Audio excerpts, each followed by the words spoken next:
Olá, gente! Estamos no mês de junho, mês de festa junina.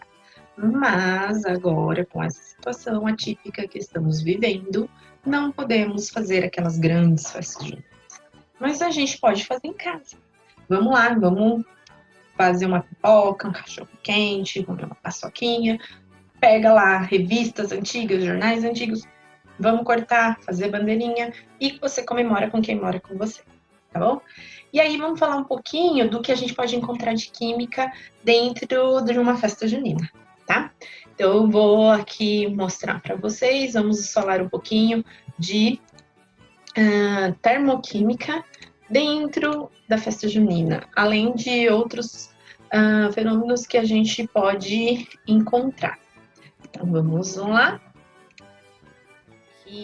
Então, termoquímica na festa junina. Vamos falar primeiro só um pouquinho de história.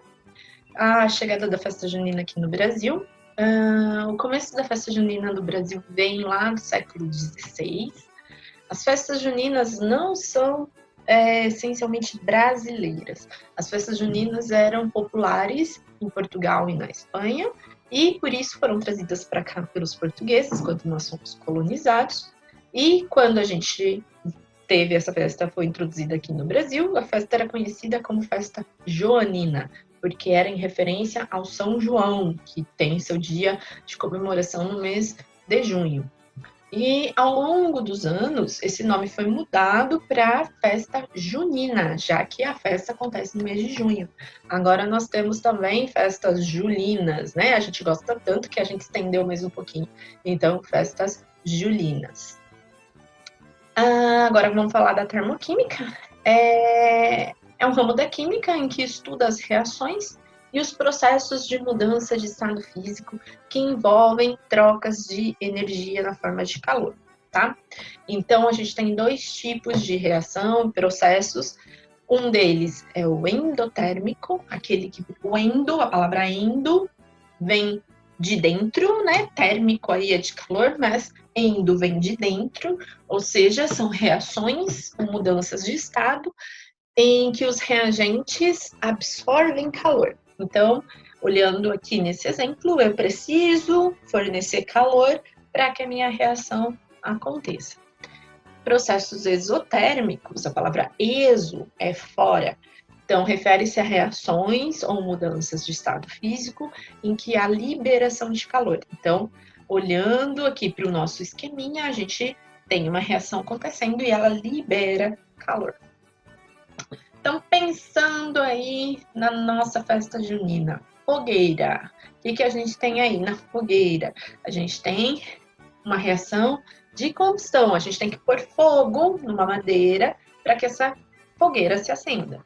Então, uma reação de combustão, ela é caracterizada pelo consumo de um combustível, que é o material gasto para produzir energia, no caso a madeira, que a gente está usando aí para fazer a fogueira, na presença de um comburente que a gente chama de gás oxigênio.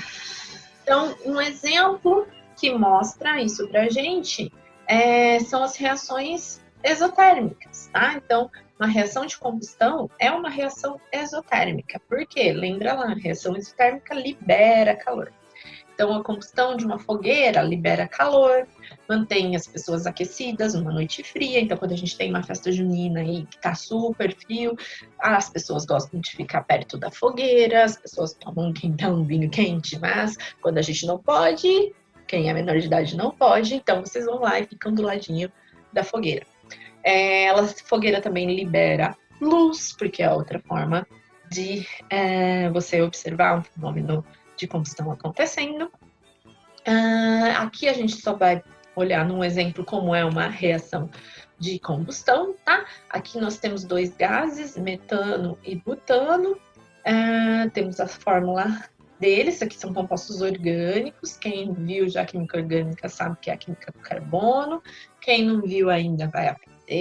Então, eu tenho aqui o material que é consumido e eu tenho o meu comburente, que é o oxigênio, formando CO2 e água, numa reação de combustão completa. Quando eu tenho ela incompleta, eu não tenho formação só de CO2 e água, vou ter mais coisas aqui. A gente pode observar que essas reações estão balanceadas, então muita gente aprendeu a fazer balanceamento, tem gente que ainda não aprendeu. Essencialmente, a gente precisa ter a mesma quantidade de átomos que eu tenho nos reagentes, igual a quantidade de átomos que eu tenho nos meus produtos. Então, lembra lá do Lavoisier, que todo mundo vê no primeiro ano do ensino médio. Nada se cria, nada se perde, tudo se transforma. Então, eu tenho meus reagentes e eu tenho os meus produtos. Eu tenho que ter a mesma quantidade de átomos no início e no final, tá? Então, por isso que a gente faz o balanceamento das reações. Aí, pensando um pouquinho na comida, né? Festa junina, a gente tem cachorro-quente, a gente tem milho cozido, a gente tem pastel, a gente tem os doces.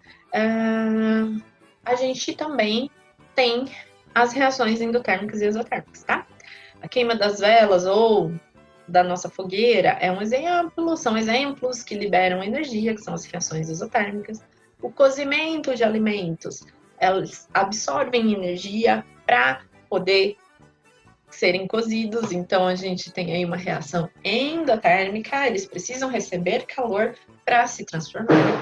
O processo de transformação, então no processo de cozimento, tenho várias reações químicas acontecendo que vão formar novas substâncias, então a gente chama de fenômeno químico.